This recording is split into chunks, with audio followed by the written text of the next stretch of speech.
الحمدللہ رب العالمین والصلاة والسلام علی سید المرسلین وعلی آلہ وصحبہ اجمعین رب اشرح لی صدری ویسر لی امری واحلل عقدۃ من لسانی یفقہوا قولی۔ لیول 2 ہے اور سبق نمبر 14 ہے، اور آج ہم انشاءاللہ اپنے سبق میں سورۃ توبہ کی ابتدا کرنے جا رہے ہیں۔ انشاءاللہ سورۃ توبہ شروع کریں گے اور سورۃ توبہ کی آیت نمبر 1 سے لے کے آیت نمبر 31 تک انشاءاللہ ہم پڑھیں گے۔ سورۃ توبہ کا مختصر تعارف جانتے ہیں۔ سورۃ توبہ جو ہے یہ مدینہ میں نازل ہوئی ہے اور اس کی آیات کی جو تعداد ہے وہ 129 ہے، اور یہ یاد رکھیے کہ یہ جو سورت ہے سورۃ توبہ یہ دو مشہور ناموں سے معروف ہے۔ اس کے دو نام معروف اور مشہور ہیں، ایک سورۃ توبہ اور دوسرا سورہ البراءہ۔ سورۃ توبہ اس کو اس لیے کہتے ہیں کہ اس میں کئی جگہ پہ توبہ کا ذکر ہے، اور اسی طرح بعض اہل ایمان کے قصوروں کی معافی کا ذکر ہے، ان کی غلطیوں سے عفو درگزر کا ذکر ہے، اور توبہ کا کثرت سے ذکر ہے۔ اور برات اس لحاظ سے کہ اس کے آغاز میں مشرکین سے بری الذمہ ہونے کا اعلان ہے، کہ مشرکین سے کیے گئے جتنے بھی معاہدے ہیں ان کو منسوخ کر دیا گیا اور ان کو 4 مہینے کی مہلت دے دی گئی، سوائے ان مشرکین کے کہ جن سے معاہدے ہوئے تھے ایک خاص مدت لمٹ کے لیے، اور پھر انہوں نے اس معاہدے کی پاسداری بھی کی اور ان معاہدوں کو انہوں نے توڑا بھی نہیں۔ تو یہ قرآن کی واحد وہ صورت ہے کہ جس کے آغاز میں بسم اللہ الرحمن الرحیم نہیں ہے، یعنی اس کے شروع میں بسم اللہ نہیں لکھی گئی۔ تو امام راضی رحمہ اللہ کہتے ہیں کہ نبی علیہ الصلوۃ والسلام نے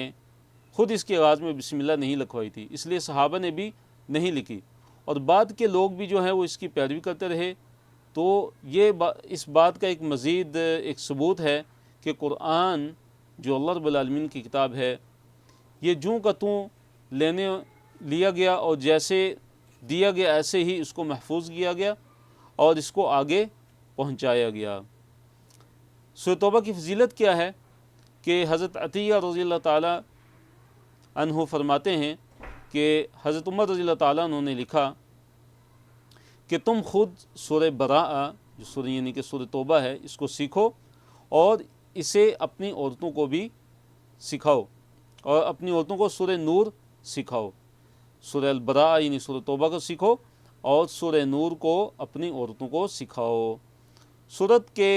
عناوین کی طرف آتے ہیں، اس کے جو اہم ترین جو موضوعات ہیں ان کی طرف ہم آتے ہیں۔ دیکھیے سورت کے آغاز میں مشرکین سے برات کا اعلان کیا گیا، ان سے کہ جو اپنے معاہدوں پر قائم نہ رہے۔ اسی طرح کفار مکہ کا مسلمانوں سے افضل ہونے کا جو دعویٰ تھا اس کا رد کیا گیا ہے، غزوہ حنین کا جو واقعہ اس کو بیان کیا گیا ہے۔ اسی طرح یہودیوں کا حضرت عزیر علیہ السلام اور عیسائیوں کا حضرت عیسیٰ علیہ السلام کو اللہ کا جو بیٹا قرار دینا اس کا رد کیا گیا ہے اس صورت کے اندر۔ اس طرح اس صورت کے اندر جہاد کے احکامات کو بیان کیا گیا ہے، اور اہل ایمان کو جہاد پہ ابھارا گیا اس صورت کے اندر، اور غزوہ تبوک کی تیاری کا ذکر ہے اس صورت کے اندر، ہجرت کا ذکر ہے نبی علیہ الصلوۃ والسلام کی، اور اس طرح نبی علیہ الصلوۃ والسلام اور ابو بکر صدیق رضی اللہ تعالیٰ عنہ کی غار ثور کے اندر جو گفتگو ہوئی، مبارک گفتگو، اس کا تذکرہ اس صورت کے اندر۔ اس طرح اس صورت کے اندر زکوٰۃ کے جو مصارف ہیں ان کا بیان ہے، زکوٰۃ کے مصارف کا تذکرہ ہے کہ زکوٰۃ کو کہاں کہاں خرچ کیا جائے گا۔ مسجد زرار کا واقعہ ہے اور مسجد قباء کی فضیلت کا تذکرہ ہے، اور غزوہ تبوک سے منافقوں کو روک کر مسلمانوں اور منافقوں میں امتیاز کر دیا گیا، اور منافقین کی جو بدترین جو صفات تھیں، جو ان کے بد افعال تھے، ان پر ان کو تنبیہ کی گئی، ان کا رد کیا گیا، ان کا انکار کیا گیا، اور اسی طرح جہاد سے پیچھے رہنے والوں کو زجر و توبیخ کی گئی، اور سچے ایمان والوں کو ملامت کے بعد معافی کا پروانہ دیا گیا۔ تو ہم انشاءاللہ پہلے صفحے کی طرف آتے ہیں۔ اللہ رب العالمین نے ارشاد فرمایا، اعوذ باللہ من الشیطان الرجیم، یہ پہلی آیت ہے۔ اللہ تعالیٰ نے فرمایا، براءۃ من اللہ ورسولہ الی الذین عاہدتم من المشرکین، عہد توڑنے والے مشرکین سے برات کا اعلان، یعنی یہ جو برات ہے یہ ان لوگوں سے ہے، ان مشرکین سے ہے کہ جنہوں نے عہد توڑا تھا، جنہوں نے کیا کیا تھا؟ عہد توڑا تھا۔ اور یہ یاد رکھیے کہ مشرکین سے جن سے لڑائی تھی تو ان کی 4 اقسام ہیں۔ پہلے وہ قسم کہ جنہوں نے صلح حدیبیہ کا معاہدہ توڑا، ٹھیک ہے، صلح حدیبیہ کے اندر مسلمانوں کا اور کفار قریش کا، کفار مکہ کا یہ معاہدہ ہوا تھا کہ 10 سال تک جنگ بندی ہوگی، 10 سال تک جنگ نہیں ہوگی، یہ معاہدہ ہوا تھا۔ اور اس معاہدے میں دیکھیے 2 قبیلے تھے، ان میں سے ایک جو بنو بکر تھا وہ قریش مکہ کا حلیف تھا، اور جو بنو خزاعہ تھا وہ کس کا حلیف تھا؟ مسلمانوں کا حلیف تھا، یعنی مسلمانوں کا جو حلیف قبیلہ تھا وہ بنو خزاعہ تھا، اور کفار مکہ کا جو حلیف قبیلہ تھا وہ کون تھا؟ بنو بکر۔ اور یہ معاہدہ ہوا تھا کہ ان دونوں جو یہ دونوں قبیلے ہیں، کفار مکہ اور اس طرح جو مسلمان ہیں، یہ جو حلیف قبیلے ہیں ایک دوسرے کے، ان پہ وہ دوسرے کے جو حلیف قبیلہ ہے اس پر وہ حملہ نہیں کریں گے۔ لیکن کفار مکہ نے کیا کیا کہ جب بنو بکر اور بنو خزاعہ کی آپس میں لڑائی شروع ہوگی تو کفار مکہ نے صلح حدیبیہ توڑ دیا، اس کا جو معاہدہ تھا وہ ختم کر دیا، توڑ دیا۔ کیسے کہ انہوں نے مسلمانوں کے مقابلے میں بنو بکر کی حمایت کی، ان کو اسلحہ فراہم کیا، ان کی مدد کی۔ اپنا جو حلیف قبیلہ تھا تو اس کی بنو خزاعہ کے مقابلے میں انہوں نے کیا کی؟ مدد کی۔ تو اس طرح انہوں نے صلح حدیبیہ کا معاہدہ توڑ دیا، اور اس کی وجہ سے پھر نبی علیہ الصلوۃ والسلام نے مکہ کو فتح کیا، اس کے بعد اس پہ حملہ کیا اور مکہ کو فتح کر دیا گیا۔ حالانکہ 10 سال کی جنگ بندی کا معاہدہ تھا، لیکن کفار مکہ نے اس طرح کر کے معاہدے کو توڑ دیا۔ تو جن کے ساتھ معاہدہ ہوا تھا صلح حدیبیہ کا، جو انہوں نے توڑا، وہ بھی اس میں شامل ہیں۔ اسی طرح دوسرے قسم کے مشرکین وہ تھے کہ جن سے معاہدہ ہوا تھا، جن سے صلح کا اور امن کا معاہدہ ہوا تھا، لیکن وہ اپنے معاہدے پہ قائم رہے، اپنے صلح کے معاہدے پہ وہ کیا رہے؟ قائم رہے، اور انہوں نے معاہدے کو توڑا نہیں۔ تو ان کے متعلق کیا حکم دیا گیا؟ ان کے متعلق یہ حکم دیا گیا صورت کے اندر کہ ان سے معاہدے کو مکمل کرنا ہے، ان سے جنگ نہیں کرنی، ان سے معاہدے کو کیا کرنا ہے؟ مکمل کرنا ہے۔ اور تیسرے قسم کے وہ لوگ تھے کہ جن سے جنگ بندی کا معاہدہ تو تھا، لیکن اس کی کوئی مدت مقرر نہیں کی گئی تھی۔ جن سے جنگ بندی کا معاہدہ تو تھا، لیکن اس میں کوئی لمٹ نہیں تھی، تو ان کو 4 مہینے کا ٹائم دیا گیا۔ ان کو کتنا؟ 4 مہینے کا وقت دیا گیا کہ 4 مہینے ہیں آپ کے پاس، ان 4 مہینوں میں آپ غور و فکر کر لیں، اور اگر تم ایمان لے آتے ہو اور اسلام قبول کر لیتے ہو تو ٹھیک ہے، اگر تم ایمان نہیں لاتے تو پھر دوسری صورت ہے کہ عرب سے نکل جاؤ، ملک عرب سے، جزیرہ عرب سے کیا کرو؟ نکل جاؤ۔ اگر نہیں نکلتے تو تم قتال اور جنگ کے لیے تیار ہو جاؤ، تمہیں قتل کر دیا جائے گا۔ اور چوتھے وہ لوگ تھے کہ جن سے کوئی معاہدہ نہیں تھا، کسی بھی طرح کا کوئی معاہدہ نہیں تھا، نیوٹرل تھے، تو ان کو بھی 4 مہینے کا وقت دیا گیا۔ اور جنہوں نے معاہدہ توڑا تھا ان کو بھی 4 مہینے کا وقت دیا گیا، کہ 4 مہینے، یعنی کہ سب کو 4 مہینے کا وقت دے دیا گیا، سوائے ان لوگوں کے، سوائے ان مشرکین کے کہ جن کے ساتھ ایک خاص مدت تک معاہدہ تھا، یعنی 4 مہینے سے زیادہ مثلا، تو ان کو، ان کے متعلق یہ حکم دیا گیا کہ ان سے جو ان کا جو معاہدہ ہے ان کی مدت تک اس کو پورا کیا جائے، اور اس کے بعد ان کا معاہدہ ختم ہو جائے گا۔ پھر یا تو وہ ایمان لے آئیں، یا جزیرہ عرب سے نکل جائیں، یا پھر اگر جزیرہ عرب کے اندر رہتے ہیں تو ان سے قتال اور لڑائی کی جائے گی۔ تو اللہ تعالیٰ نے فرمایا کہ براءۃ من اللہ ورسولہ الی الذین عاہدتم من المشرکین۔ براءۃ کی برات ہے، اعلان لا تعلقی ہے، برات کا اظہار ہے اللہ تعالیٰ کی طرف سے اور اس کے رسول صلی اللہ علیہ وسلم کی طرف سے، الی الذین، ان لوگوں کی طرف، عاہدتم کہ جن سے تم نے معاہدہ کیا تھا، من المشرکین، مشرکین میں سے، یعنی ان مشرکوں سے جن سے تم نے معاہدہ کیا تھا ان کی طرف کیا ہے؟ اعلان برات ہے اللہ کا اور اس کے رسول صلی اللہ علیہ وسلم کا۔ فسیحوا، پس چلو، فی الارض، زمین میں، پس چلو پھرو زمین میں، 4 اشہر، 4 مہینے، 4 مہینے چل پھر لو،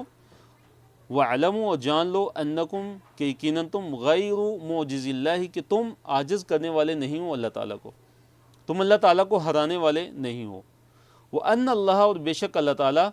مُخْزِي الْكَافِرِينَ، کہ بے شک اللہ تعالیٰ کافروں کو رسوا کرنے والا ہے، بے شک اللہ تعالیٰ کافروں کو رسوا کرنے والا ہے۔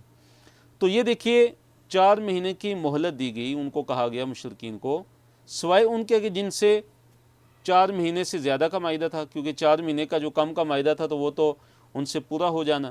اور پھر ان کو یہ ڈیڈ لائن دے دی گئی تھی کہ 4 مہینے ہیں، تو 4 مہینے جو ہی ختم ہوں گے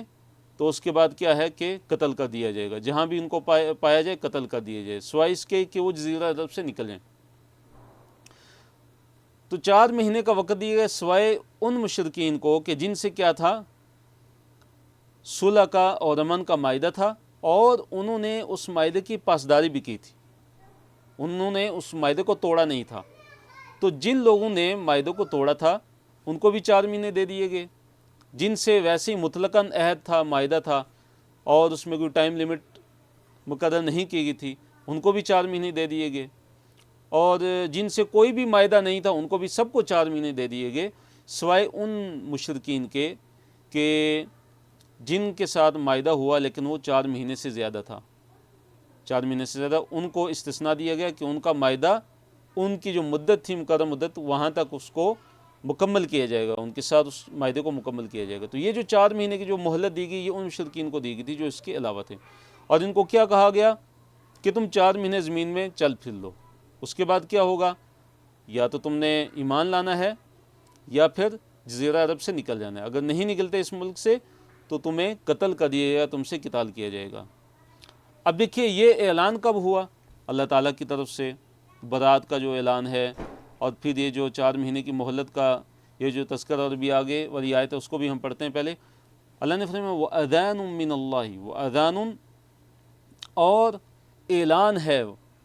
اذان کسے کہتے ہیں، اعلان ہے، واضح اعلان ہے، صاف اعلان ہے، من اللہ، اللہ تعالیٰ کی طرف سے، من اللہ، اللہ تعالیٰ کی طرف سے، صاف جو ہے وہ اعلان ہے، وہ کیا ہے، صاف اعلان ہے، کس کی طرف، الی الناس، لوگوں کی طرف، کب، یوم الحج الاکبری، حج اکبر کے دن، حج اکبر کے دن، حج اکبر کا دن کون سا ہے، یوم النحر، قربانی والا جو دن ہے، یعنی 10 ذی الحجہ، 10 ذی الحجہ کے دن، کہ کیا اعلان ہے اللہ کی طرف سے اور اس کے رسول صلی اللہ علیہ وسلم کی طرف سے لوگوں کی طرف حج اکبر کے دن، کہ ان اللہ کے بے شک اللہ تعالیٰ بری ہے من المشرکین، مشرکین سے، ورسولہ، اور اس کا رسول یعنی اللہ تعالیٰ کے رسول محمد صلی اللہ علیہ وسلم بھی ان سے کیا ہیں، بری ہیں، یعنی کہ سارے کے سارے معاہدے کیا ہو گئے، منسوخ ہو گئے، پہلے بتا دیا گیا۔ فَإِن تُبْتُمْ، پس اگر تم توبہ کر لو، فَهُوَ خَيْرٌ لَكُمْ، تو پس وہ تمہارے لیے خیر ہے، بہتر ہے۔ پھر فرمائے وَإِن تَوَلَّيْتُمْ، اور جان لو کہ اگر تم منہ موڑ لیتے ہو، تو فَاعْلَمُوا، جان لو، انکم، کہ بے شک تم غیر معجز اللہ، تم اللہ تعالیٰ کو عاجز کرنے والے نہیں۔ وبشر الذین، اور خوشخبری دے دیجیے نبی صلی اللہ علیہ وسلم، الذین، ان لوگوں کو، کفروا، جنہوں نے کفر کیا، بعذاب علیم، دردناک عذاب کی۔ تو دردناک عذاب کی کیا دے دیجیے اے نبی صلی اللہ علیہ وسلم، خوشخبری دے دیجیے ان لوگوں کو کہ جنہوں نے کیا کیا، کفر کیا، جنہوں نے کفر کیا، اے نبی صلی اللہ علیہ وسلم ان کو دردناک عذاب کی خوشخبری دے دیجیے۔ اب یہ جو ہے یوم الحج الاکبر، بڑے حج کے دن، تو بڑا حج اس کو اس لیے کرا دیا گیا کہ عمرے کو چھوٹا حج کہتے تھے، الحج الاصغر، تو حج کو پھر بڑا حج اس کے مقابلے میں کرا دیا گیا۔ لیکن یہ جو عوام میں مشہور ہے کہ اگر حج جمعے کے دن آئے تو اس کو حج اکبر کہتے ہیں، یہ درست نہیں، یہ بات غلط ہے۔ تو حج کو حج اکبر اس لیے کہا گیا کہ یہ عمرے کے مقابلے میں اس کو کہا گیا کہ عمرہ حج اصغر اس کو بولا جاتا تھا اور اس کو حج اکبر۔ تو اب یہ دیکھیے حضرت ابوبکر صدیق رضی اللہ تعالیٰ عنہ کی زیر امارت جو 9 ذی الحجہ کے اندر، 9 ہجری کے اندر جو حج ہوا، اس کے امیر کون مقرر کیے گئے تھے، حضرت ابوبکر صدیق رضی اللہ تعالیٰ عنہ۔ تو ان کی زیر امارت یہ حج ہوا، تو اس موقع پہ یہ اعلان کیا گیا مشرکین مکہ کے مختلف قبائل کے درمیان، منی کے اندر یوم الحج الاکبر یعنی 10 ذی الحجہ کے دن یہ اعلان کیا گیا، اور وہ کس نے کیا، حضرت ابو ہریرہ رضی اللہ تعالیٰ عنہ کی روایت ہے کہ انہوں نے یہ اعلان کیا، اور نبی علیہ الصلوۃ والسلام نے اس کے بعد حضرت علی کو بھیجا تھا، حضرت علی رضی اللہ تعالیٰ عنہ نے یہ اعلان کیا تھا مینا کے اندر، یہ ان کی آیتیں پڑھ کے انہوں نے سنائی کہ اللہ اور اس کے رسول صلی اللہ علیہ وسلم کی طرف سے برات کا اعلان ہے ان لوگوں کی طرف کہ جن سے تم نے معاہدہ کیا تھا مشرکین میں سے۔ اور پھر یہ بھی ان کو بتا دیا گیا مشرکین کو، کیونکہ حج کے اندر پورے عرب سے قبائل حاضر ہوتے تھے حج کے لیے، تاکہ سب کو بتا دیا جائے، تاکہ یہ بات سب تک پہنچ جائے کہ جتنے بھی اب معاہدے ہیں وہ ختم ہو چکے ہیں، اور 4 مہینے کی اے مشرکین تم کو مہلت ہے، 4 مہینے اس کے اندر یا غور و فکر کر کے ایمان لے آؤ، یا جزیرہ عرب سے نکل جاؤ، یا پھر جنگ کے لیے تیار ہو جائے، سوائے ان لوگوں کے کہ جن کے ساتھ معاہدہ ہے اور انہوں نے معاہدے کی خلاف ورزی بھی نہیں کی، انہوں نے معاہدے کی پاسداری کی، معاہدے کو توڑا بھی نہیں، ان کو استثناء ہے۔ اس کے علاوہ جتنے بھی مشرکین ہیں ان کو کیا ہے 4 مہینے کی مہلت دے دی گئی، اور یہ مینا کے اندر 10 ہجری کے دن 9 ہجری میں ان کو بتا دیا گیا، اور یہ اعلان کر دیا گیا کہ کوئی بھی آئندہ سال جو حج ہوگا، یعنی آئندہ سال نبی علیہ الصلوۃ والسلام نے 10 ہجری کے اندر جو حجۃ الوداع ہے، آپ علیہ الصلوۃ والسلام نے حجۃ الوداع ادا کیا، اور یہ 9 ہجری کے اندر جو حج حضرت ابوبکر صدیق رضی اللہ تعالیٰ عنہ کی زیر امارت تھا، وہ امیر تھے حج کے، تو اس حج کے اندر یہ اعلان کیا گیا مینا کے اندر یوم الحج الاکبر، یعنی 10 ذی الحجہ کے دن، اس کو یوم الحج الاکبر کہتے ہیں، 10 ذی الحجہ کا دن، یعنی حج اکبر کا دن 10 ذی الحجہ، کیونکہ یہ قربانی کا دن ہے اور اس میں حج کے زیادہ اعمال کیے جاتے ہیں۔ تو یہ اعلان کیا گیا ساتھ کہ آئندہ سال کوئی بھی ننگا ہو کے طواف نہیں کرے گا، اور آئندہ سال کوئی بھی مشرک حج نہیں کر سکے گا، اور یہ بھی اعلان کیا گیا کہ جنت کے اندر اہل ایمان کے سوا کوئی بھی داخل نہیں ہوگا۔ پھر اللہ تعالیٰ نے فرمایا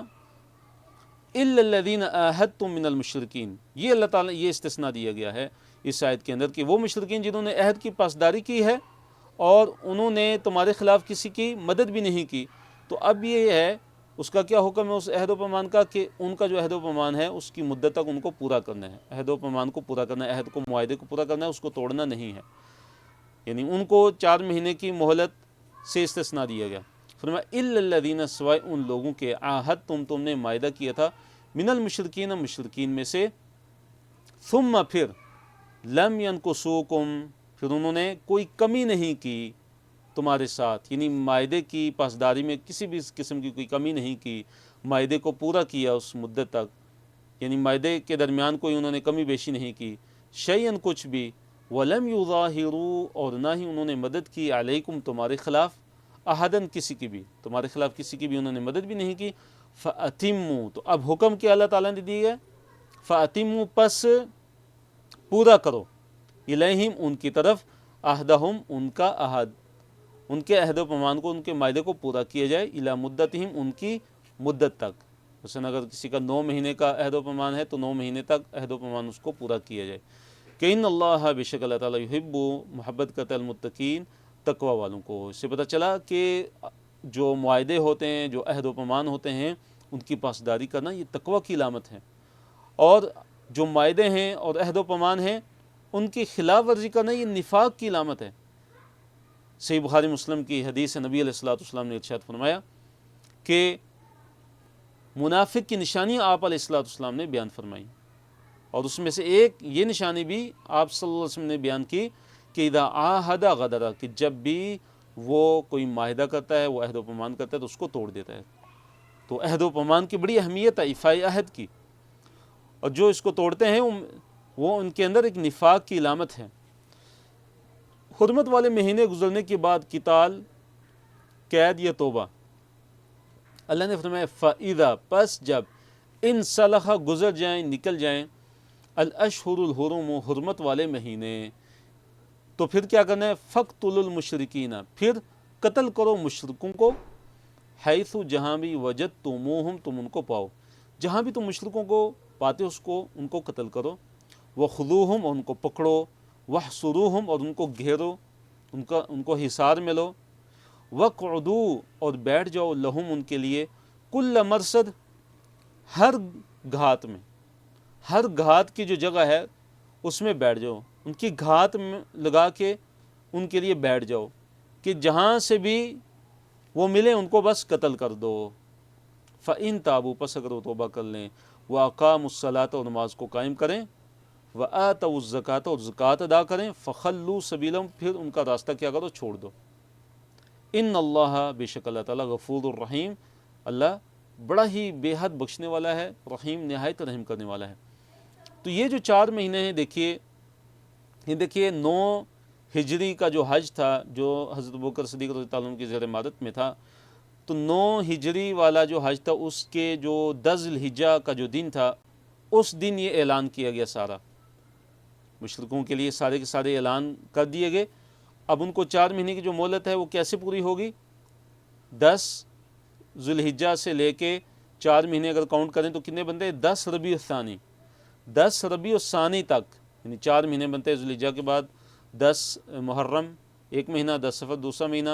اور 10 ربیع الاول تیسرا مہینہ، اور 10 ربیع الثانی چوتھا مہینہ۔ 10 ربیع الثانی یہ جو ہے نا 4 حرمت والے مہینے جو ہے ان کو دے دیے گئے۔ اور حرمت والے مہینہ ان کو کیوں کہا گیا؟ وہ اس لیے کہا گیا کہ ان 4 مہینوں کے اندر مشرکین سے قتال جائز نہیں تھا، ان کو مہلت دے دی گئی، اور ان کے لیے مسلمانوں کی طرف سے حرام قرار دے دیا گیا، مسلمانوں پہ حرام قرار دیا گیا کہ ان 4 مہینوں کے اندر مشرکین سے قتال نہیں کرنا، اس لیے ان کو حرمت والے مہینے کہا گیا۔ پھر فرمایا کہ یہ جب 4 مہینے جب گزر جائیں نا، پھر کیا کرنا ہے؟ ان کو قتل کرنا ہے، جہاں بھی ان کو پاؤ قتل کرو۔ ہاں اگر وہ توبہ کر لیں، اگر وہ نماز قائم کرنا شروع ہو جائیں اور وہ زکوٰۃ ادا کرنا شروع کر دیں، تو پھر ان کا راستہ چھوڑ دو، پھر ان سے تعرض نہیں کرو، پھر ان کو کوئی تکلیف نہ دو، کیونکہ مسلمان ہو چکے ہیں۔ کہ ان اللہ، بے شک اللہ تعالیٰ، غفور الرحیم، مشرکین کو پناہ دعوت کی خاطر، مشرکین پناہ مانگے تو انہیں پناہ دینی ہے، مشرکین اگر پناہ مانگتے ہیں تو پھر کیا کرنی ہے؟ ان کو پناہ دینی ہے۔ یعنی اس سے مراد کیا ہے کہ 4 مہینے جو ہیں وہ اگر وہ گزر جاتے ہیں، حرمت والے 4 مہینے کی، یعنی کہ جو مہلت دے دی گئی تھی مشرکین کو 4 مہینے کی، کہ اس کے اندر وہ ایمان لے آئیں تو ٹھیک ہے، نہیں تو جزیرہ عرب سے نکل جائیں، اور تیسرا آپشن کیا ہے؟ نہیں تو پھر ان سے قتال کیا جائے گا، ان سے لڑائی کی جائے گی، ان کو قتل کر دیا جائے گا۔ اگر یہ 4 مہینے ختم ہو جاتے ہیں مثلاً،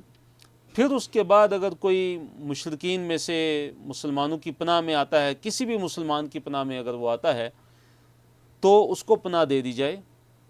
اگر وہ مثلاً اسلام قبول کرنا چاہتا ہے، یا اگر وہ قرآن سننا چاہتا ہے، یا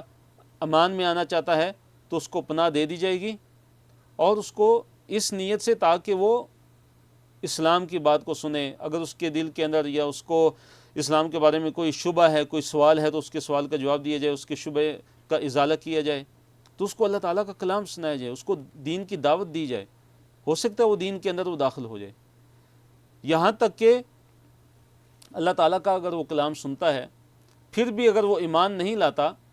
تو پھر کیا کرنا ہے کہ اس کو اس کی امن کی جگہ پہ دوبارہ پہنچا دینا ہے۔ جب وہ اپنی امن کی جگہ پہنچ جائے گا تو پھر اس کے ساتھ قتال کیا جا سکتا ہے، اس کو مارا جا سکتا ہے، لیکن جب تک وہ تمہاری امان میں ہے تو کوئی بھی مسلمان اس کو ہاتھ نہیں لگا سکتا۔ اللہ نے فرمایا وَإِنْ، اور اگر احد، کوئی بھی ایک، من المشرکین، مشرکین میں سے، استجارک، آپ سے پناہ طلب کرے، یعنی اے نبی صلی اللہ علیہ وسلم آپ سے پناہ طلب کرے، فرمایا فَأَجِرْهُ، پس اس کو پناہ دے دیجئے، حتیٰ، یہاں تک کہ یسمع، وہ سن لے، کلام اللہ، اللہ تعالیٰ کا کلام، یہاں تک کہ وہ اللہ تعالیٰ کو کلام سن لے، ثم، پھر، ابلغہ، پہنچا دیجیے اسے، مأمنہ، اس کے مأمن، یعنی اس کے امن کی جگہ، اس کے امن کی جگہ اس کو پہنچا دیجیے۔ ذالک، یہ اس لیے، ذالک یہ، بأنہم، کہ بے شک وہ جو ہیں، ایسے لوگ ہیں، قوم، ایسے لوگ کہ لا یعلمون، وہ علم نہیں رکھتے، ان کو علم نہیں ہے، یہ جانتے نہیں ہیں، اس لیے تمہارے پاس آئیں گے، تمہاری امان میں اگر وہ آتے ہیں، اگر وہ امان تم سے طلب کرتے ہیں یا تم سے پناہ طلب کرتے ہیں، تو ان کو پناہ دے دی جائے، تاکہ وہ دین کی بات سنیں، تاکہ وہ اللہ تعالیٰ کے کلام کو سنیں اور وہ اسلام کے اندر داخل ہو جائیں۔ دوسرے صفحے کی طرف ہم آتے ہیں، آیت نمبر 7 ہے کہ جن سے عہد کیا ہے جب تک وہ عہد پر قائم رہیں تو تم بھی قائم رہو۔ تو اللہ تعالیٰ نے آیت نمبر 7 میں فرمایا کہ کیف یکون للمشرکین عہد عند اللہ و عند رسولہ، کیف یکون للمشرکین عہد، اللہ تعالیٰ نے فرمایا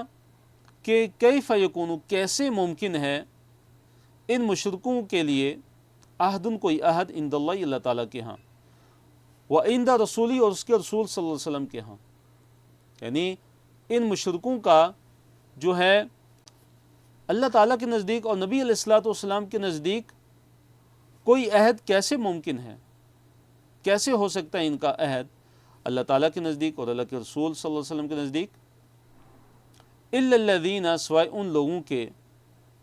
یعنی کہ یہ وہ لوگ ہیں کہ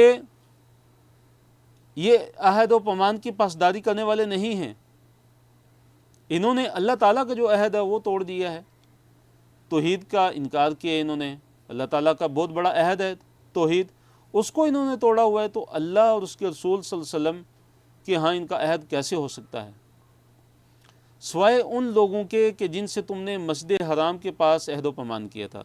اللہ نے فرمایا الا الذین، سوائے ان لوگوں کے عاہدتم، تم نے عہد و پیمان کیا تھا، تم نے معاہدہ کیا تھا،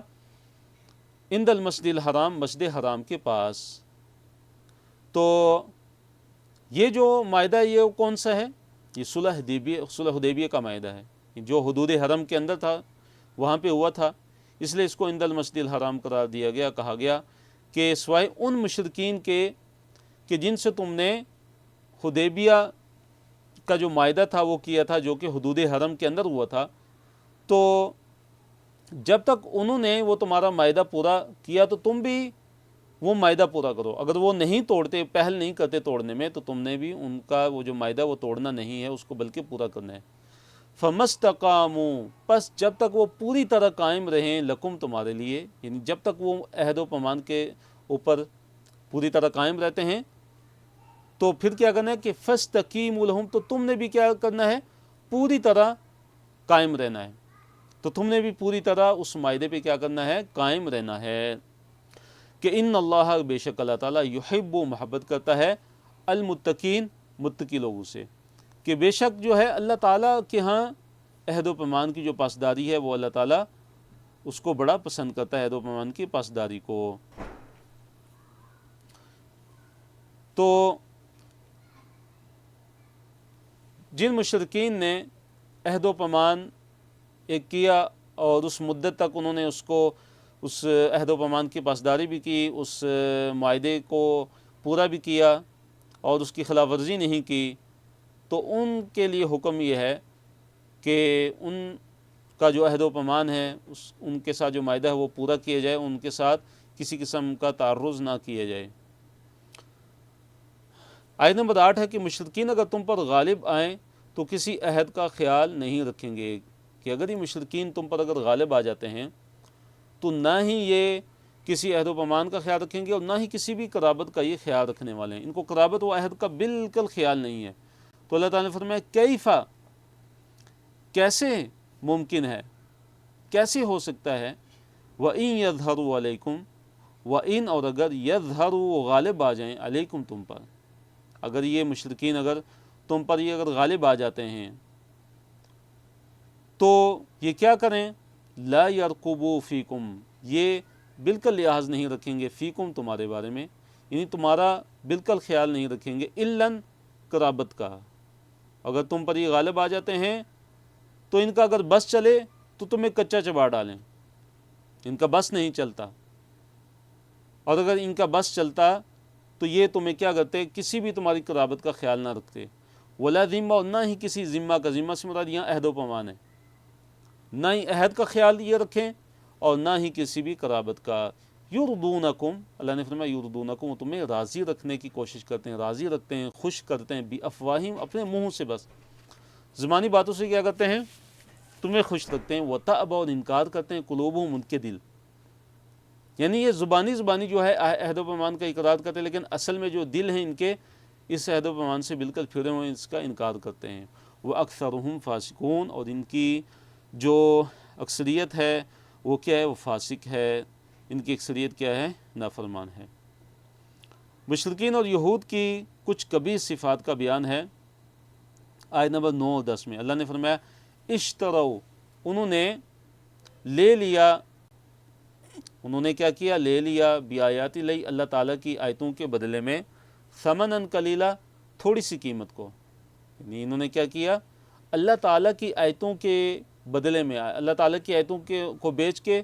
انہوں نے دنیا کی تھوڑی سی قیمت جو ہے وہ انہوں نے لے لی، تھوڑا مول جو انہوں نے لے لیا۔ فصدوا عن سبیلہ، پھر انہوں نے کیا کیا، انہوں نے اللہ تعالیٰ کے راستے سے روکا بھی۔ انہم، یقیناً یہ لوگ، ساء، بہت ہی برا ہے، ما، جو کانوں تھے وہ یعملون کرتے، انہا، بے شک یہ وہ لوگ ہیں کہ بڑے ہی برے کام جو ہے یہ کرتے رہے ہیں، بڑے ہی برے عمل یہ کرتے رہے ہیں۔ تو اللہ تعالیٰ کی آیتوں کو بیچ ڈالنا دنیا کے تھوڑے سے مفاد کی خاطر، یعنی کہ تھوڑی سی قیمت سے مراد کیا کہ دنیا کے حقیر مفاد کی خاطر اللہ تعالیٰ کی آیتوں کو انہوں نے بیچ ڈالا، اللہ تعالیٰ کی آیتوں کو انہوں نے بیچ ڈالا دنیا کے ہلکے سے اور حقیر سے فائدے کی وجہ سے۔ تو دیکھیے دنیا کا جو فائدہ ہے، چاہے جتنا بھی بڑا ہو، جتنا بھی زیادہ ہو، وہ آخرت کے مقابلے میں، اللہ تعالیٰ کے دین کے مقابلے میں وہ حقیر اور ثمناً قلیلہ ہے۔ اس کا یہ مطلب نہیں ہے کہ ثمناً قلیلہ کے بدلے میں جو ہے وہ اللہ تعالیٰ کی آیتوں کو بیچنا جو ہے وہ جائز نہیں ہے، اور ثمناً کثیرہ وہ اگر زیادہ قیمت ہو تو وہ بیچنا جائز ہو گیا، نہیں، یہ اس لحاظ سے کہا گیا کہ دنیا ثمناً قلیلہ ہے، چاہے دنیا پوری کی پوری کسی انسان کو حاصل ہو جائے، اور اگر وہ اللہ تعالیٰ کی آیتوں کو بیچ ڈالتا ہے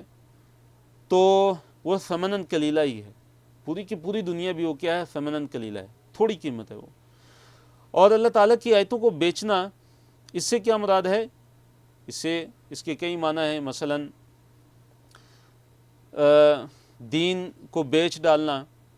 اور دنیاوی مفاد کی خاطر دنیاوی مال لے کے غلط فتوے دینا، اسی جیسے یہودی کرتے تھے، نبی علیہ الصلاۃ والسلام کی صفات کو چھپاتے تھے اپنے دنیا کے فائدے کی خاطر، اور تورات کے اندر وہ تحریف کرتے تھے اور لوگوں کو غلط مسئلے بتاتے تھے، صرف کس لیے، دنیا کے حقیر سے فائدے کی خاطر۔ اور دوسرا اللہ نے فرمایا کہ فصدوا عن سبیلی، انہوں نے اللہ تعالیٰ کے راستے سے روکا بھی، انہم ساء ما کانوا یعملون، لا یرقبون، نہیں وہ لحاظ کرتے، فی مؤمن، مومن کے بارے میں، ال کسے کہتے ہیں، قرابت کو، یعنی مومن کے بارے میں کسی بھی قرابت کا یہ لحاظ نہیں کرتے، ولا ذمہ، اور نہ ہی کسی عہد و پیمان کا۔ تو ان کے بارے میں فرمایا واولئک، اور یہی وہ لوگ ہیں، ہم المعتدون، جو حد سے گزرنے والے ہیں، کہ یہ مومن کے بارے میں نہ ہی کسی قرابت کا خیال رکھتے ہیں اور نہ ہی کسی عہد و پیمان کا خیال رکھتے ہیں، اور یہ بڑے حد سے گزر جانے والے لوگ ہیں۔ آیت نمبر 11 ہے، اگر توبہ کریں اور اسلام لائیں تو تمہارے بھائی ہیں، فَإِن، پس اگر تابوا، یہ توبہ کر لیں، وَأَقَامُوا الصَّلَاةَ، اور نماز کو قائم کرنا شروع ہو جائیں، وَآتَوُا الزَّكَاةَ، اور زکوٰۃ دینا شروع ہو جائیں، فَإِخْوَانُكُمْ، پس تمہارے اخوان ہیں، تمہارے بھائی ہیں، فی الدین، دین میں، یعنی اگر یہ توبہ کر لیں، اگر یہ نماز پڑھیں، اگر یہ زکوٰۃ دینا شروع کر دیں، تو یہ دین کے اندر تمہارے بھائی ہیں، یہ دین کے اندر تمہارے بھائی ہیں۔ وَنُفَصِّلُ الْآيَاتِ، اللہ نے فرمایا اور ہم آیتوں کو کھول کھول کے بیان کرتے ہیں، لِقَوْمٍ يَعْلَمُونَ، ان لوگوں کے لیے کہ جو علم رکھتے ہیں، یعنی اگر یہ ایمان لے آتے ہیں اور توبہ کرتے ہیں، ایمان لے آتے ہیں، نماز کو قائم کرتے ہیں اور زکوٰۃ ادا کرتے ہیں، تو دین کے اندر یہ تمہارے بھائی ہیں، پھر ان سے لڑائی اور ان سے قتال نہیں ہوگا، کیونکہ دین اسلام کے اندر داخل ہو گئے، تمہارے دینی بھائی بن گئے۔ اور اللہ نے فرمایا کہ ہم آیتوں کو کھول کر بیان کرتے ہیں ان لوگوں کے لیے جو جاننے والے ہیں۔ آیت نمبر 12 میں کہ اگر عہد توڑیں اور دین اسلام میں طعن کریں تو پھر کیا کرنا ہے، کفر کے جو پیشوا ہیں ان سے قتال کرنا ہے، ان سے جنگ کرنی ہے۔ فرمایا وَإِنْ، اور اگر نَكَثُوا، اگر وہ توڑ دے، ایمانہم، اپنی قسموں کو، ایمان یمین کے جمع ہے، یمین کہتے ہیں قسم کو، اگر وہ اپنی قسموں کو توڑ دیں، من بعد اس کے عہدہم، ان کے عہد کے، یعنی اللہ تعالیٰ سے عہد و پیمان کر کے، معاہدہ کر کے اہل ایمان سے، مسلمانوں سے،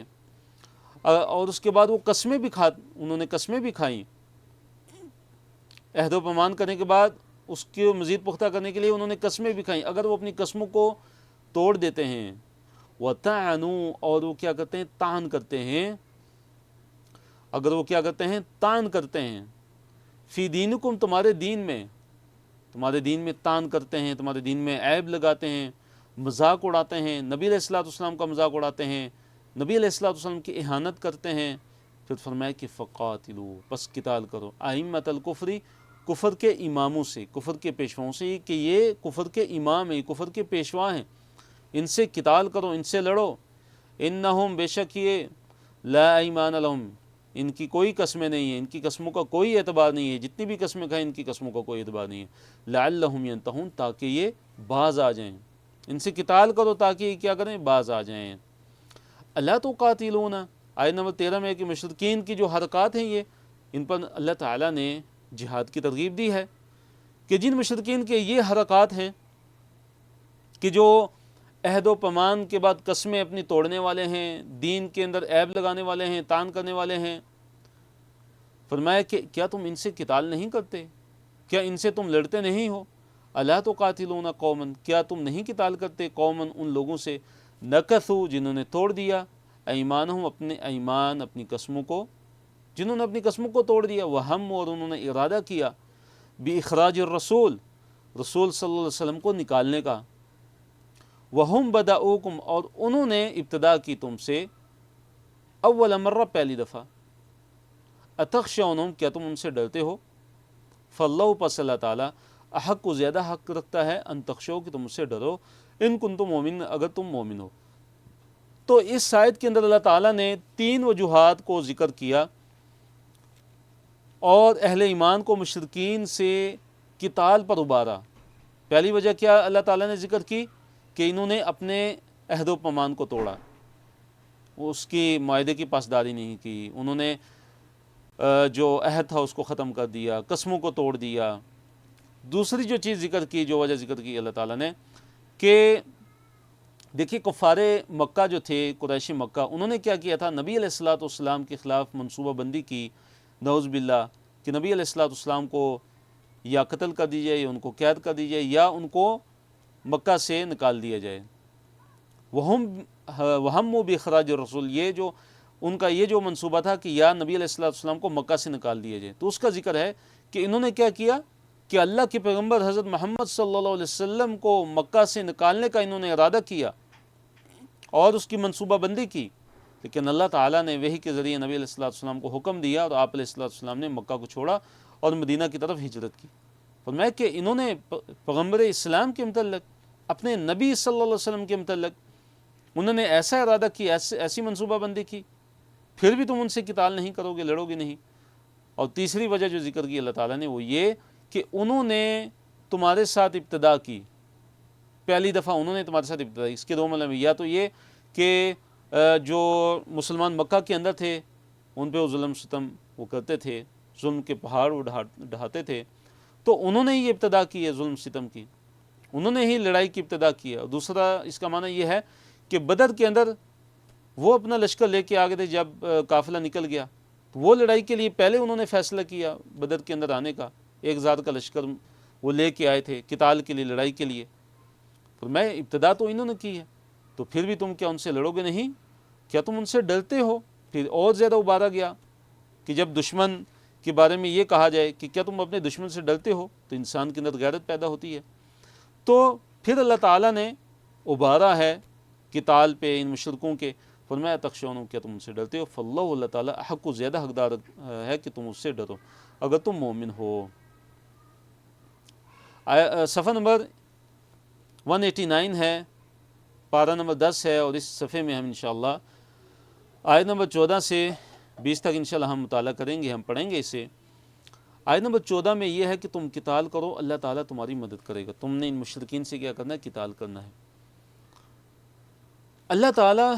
تمہاری مدد کرے گا، اللہ تعالیٰ تمہارے ہاتھوں سے ان کو عذاب دے گا، اللہ تعالیٰ ان کو رسوا کرے گا، اللہ تعالیٰ تمہیں ان کے مقابلے میں مدد عطا فرمائے گا، اللہ تعالیٰ تمہارے دلوں کی تسکین کرے گا، اللہ تعالیٰ تمہارے دلوں کو شفا دے گا، اللہ تعالیٰ تمہارے دلوں کو کیا کرے گا؟ ٹھنڈا کرے گا، اور اللہ تعالیٰ تمہارے جو دلوں کا جو غصہ ہے اللہ تعالیٰ اس کو بھی کیا کرے گا؟ اس غصے کو اللہ تعالیٰ لے جائے گا۔ تو اللہ نے فرمایا، دیکھیے، قاتلوہم، قتال کرو ان سے یعنی ان مشرکین سے، یعذبہم عذاب دے گا ان کو اللہ تعالیٰ بیدیکم تمہارے ہاتھوں سے۔ تو یہ پہلی جو سزا ہے اللہ تعالیٰ نے مشرکین کی ذکر کی کہ تم ان سے لڑائی کرو، اللہ تعالیٰ تمہارے ہاتھوں سے ان کو کیا دے گا؟ عذاب دے گا، یعنی دنیا کے اندر یا قید کر دیے جائیں گے یا قتل کر دیے، یہ سزا ان کی دنیا کے اندر ہے تمہارے ہاتھوں سے، یہ مراد ہے اس کا۔ وَيُخْزِهِمْ، اور دوسری جو چیز اللہ تعالیٰ نے ذکر کی قتال کے انعامات میں سے کہ قتال کے انعامات کیا ہیں، جب تم قتال کرو گے تو کیا اللہ تعالیٰ تمہیں انعام کی صورت میں دیں گے کہ وَيُخْزِهِمْ، اللہ تعالیٰ ان کو یعنی رسوا کر دے گا، یہ دوسری بات۔ اور تیسرا جو انعام ہے کیا ہے؟ وَيَنْصُرْكُمْ عَلَيْهِمْ، اللہ تعالیٰ تمہیں ان کے مقابلے میں مدد عطا فرمائے گا۔ اور چوتھی جو چیز ہے اللہ تعالیٰ نے ذکر کی وہ کیا؟ وَيَشْفِي، اور اللہ تعالیٰ شفا دے گا صدورا دلوں کو، قومٍ مؤمنین مومن لوگوں کے، اللہ تعالیٰ مومن لوگوں کے دلوں کو شفا عطا فرمائے گا، یعنی اللہ تعالیٰ مومن لوگوں کے دلوں کو ٹھنڈا کر دے گا، ان کے دلوں کی تسکین فرمائے گا۔ یہ کون سے لوگ ہیں؟ ان سے مراد وہ لوگ بھی ہیں کہ جو مکہ کے اندر جو مظلوم تھے، جو کفار مکہ کے ظلم کی جو چکی تھی اس میں پس رہے تھے۔ فرمایا کہ جب اللہ تعالیٰ تمہارے ہاتھوں سے ان کو عذاب دے گا، جب یہ قتل کر دیے جائیں گے، جب یہ قیدی بنا دیے جائیں گے، جب ان کو رسوا کر دیا جائے گا، اور جب اللہ تعالیٰ ان کے مقابلے میں تمہیں مدد عطا فرمائیں گے، تو جو مظلوم مسلمان ہیں ان کے دلوں کی تسکین کا سامان پیدا ہو جائے گا، ان کے دل ٹھنڈے ہو جائیں گے، اور وہ یذہب، اور اللہ تعالیٰ لے جائے گا۔ یہ دیکھیے کتنا انعام نمبر کتنا ہے؟ 5واں انعام ہے وہ یذہب، اللہ تعالیٰ لے جائے گا غیظ، غیظ کو، غیظ کسے کہتے ہیں؟ غصے کو۔ کن کے غصے کو؟ قلوبہم، ان کے دلوں کو، ان کے دلوں کے غصے کو اللہ تعالیٰ لے جائے گا، یعنی اہل ایمان کے دلوں کے اندر جو ان کے خلاف جو غصہ ہے اللہ تعالیٰ اس کو ختم کر دے گا، اللہ تعالیٰ اس کو لے جائے گا، اور اہل ایمان کے دلوں کو اللہ تعالیٰ ٹھنڈا کر دے گا، اور سکونت اللہ تعالیٰ اور تسکین عطا فرمائے گا۔ وَيَتُوبُ اللَّهُ، اللہ تعالیٰ توبہ کی توفیق دیتا ہے عَلَىٰ مَن یشاء، جسے اللہ تعالیٰ چاہتا ہے۔ وَاللَّهُ، اور اللہ تعالیٰ علیم حکیم، اللہ تعالیٰ بڑا علیم ہے، بڑا ہی جاننے والا، اور اللہ تعالیٰ حکمت والا ہے۔ آیت نمبر 16 میں ہے کہ کیا تم یہ گمان کرتے ہو کہ آزمائش کے بغیر ہی چھوڑ دیے جاؤ گے؟ یعنی یہ جو جہاد ہے اس کی حکمت اللہ تعالیٰ نے بیان فرمائی آیت نمبر 16 میں کہ جہاد کی حکمت کیا ہے کہ اس سے پتہ چلتا ہے کہ کون سچا مومن ہے اور کون کھوٹا مومن ہے، اور مومن اور منافق کی اس سے پہچان ہوتی ہے، اور اس سے پتہ چلتا ہے کہ کون وہ ہے کہ جس نے اپنا دلی دوست رازدان اللہ اور اس کے رسول اور مومنین کو بنایا ہے، اور کون ہے جو منافقوں میں سے نہیں ہے۔ اللہ نے فرمایا کہ ام حسبتم، کہ کیا تم نے یہ گمان کر لیا ہے، یا کیا تم یہ سمجھتے ہو، یا کیا تم یہ گمان کرتے ہو کہ ان تترکو، کہ تم کیا چھوڑ دیے جاؤ گے، یہ کہ تم چھوڑ دیے جاؤ گے۔ ولما، اور ابھی تک نہیں، یعلم اللہ، اللہ تعالیٰ نے جانا، ابھی تک اللہ تعالیٰ نے نہیں جانا، الذین، ان لوگوں کو کہ جنہوں نے جاہدوا، جہاد کیا، منکم، تم میں سے۔ یعنی کیا تم یہ گمان کرتے ہو کہ تمہیں چھوڑ دیا جائے گا ایسے ہی، حالانکہ اللہ تعالیٰ نے ابھی تک ان لوگوں کو جانا ہی نہیں، حالانکہ اللہ تعالیٰ نے ان لوگوں کو ابھی تک دیکھا ہی نہیں کہ جنہوں نے تم میں سے جہاد کیا۔ یعنی اللہ تعالیٰ دیکھنا چاہتا ہے کہ کون تم میں سے جہاد والے ہیں، کون حقیقی معنوں میں اخلاص سے جو ہے اللہ تعالیٰ کے راستے میں جہاد کرتے ہیں۔ وَلَمْ يَتَّخِذُوا، اور نہیں بنایا انہوں نے، من دون اللہ، اللہ تعالیٰ کے علاوہ، ولا رسولہ، اور اس کے رسول کے علاوہ، ولا المؤمنین، اور مومنین کے علاوہ، ولیجتاً، کسی کو ولیجہ نہیں بنایا۔ ولیجہ کسے کہتے ہیں؟ جو قلبی دوست ہوتا ہے، جو دلی جو جگر ہوتا ہے، جو دلی جو دوست ہوتا ہے، جو رازدان ہوتا ہے، اس کو ولیجہ کہتے ہیں۔ یعنی کیا تم یہ سمجھتے ہو کہ تم کو ویسے ہی چھوڑ دیے گا؟ نہیں، تمہاری آزمائش نہیں ہوگی، نہیں، بلکہ تمہاری آزمائش ہوگی تاکہ اللہ تعالیٰ دیکھے کہ کون ہے تم میں سے جو جہاد کرتا ہے، اور کون ہے جو اللہ، اس کے رسول اور مومنین کے علاوہ کسی کو اپنا دلی دوست، دلی رازدان نہیں بناتا۔ اور اللہ تعالیٰ، واللہ، اللہ تعالیٰ خبیر، اللہ تعالیٰ باخبر ہے، اللہ تعالیٰ کو پوری خبر ہے، بما تعملون، جو تم کرتے ہو، تمہارے اعمال کی اللہ تعالیٰ کو پوری خبر ہے۔ آیت نمبر 17 میں ہے کہ مشرکین مساجد کو آباد نہ کریں، مشرکین کی یہ لائق نہیں ہے، مشرکین کو یہ زیبا نہیں دیتا کہ وہ اللہ تعالیٰ کی مساجد کو آباد کریں، یعنی مساجد سے مراد یہاں پہ مسجد حرام ہے کہ وہ مسجد حرام کو آباد کریں، حالانکہ وہ اپنے اوپر کفر کی گواہی دینے والے ہیں، کفر کی شہادت دینے والے ہیں۔ یہ وہ لوگ ہیں کہ جن کے اعمال ضائع ہو گئے اور وہ آخرت میں ہمیشہ کے لیے آگ میں رہیں گے۔ اللہ تعالیٰ نے فرمایا کہ ما کان للمشرکین، کہ مشرکین کے لیے نہیں ہے، ما کان نہیں ہے مشرکین کے لیے، ان یعمروا، کہ وہ آباد کریں، مساجد اللہ، اللہ تعالیٰ کی مساجد کو۔ اللہ تعالیٰ کی مساجد سے مراد کیا ہے؟ مسجد حرام ہے۔ تو مسجد حرام جو ہے کعبہ، مسجد حرام، اس کو مساجد یعنی جمع کا صیغہ لایا گیا یہاں پہ، وہ کیوں؟ اس لیے کہ مسجد حرام جو ہے وہ اصل ہے،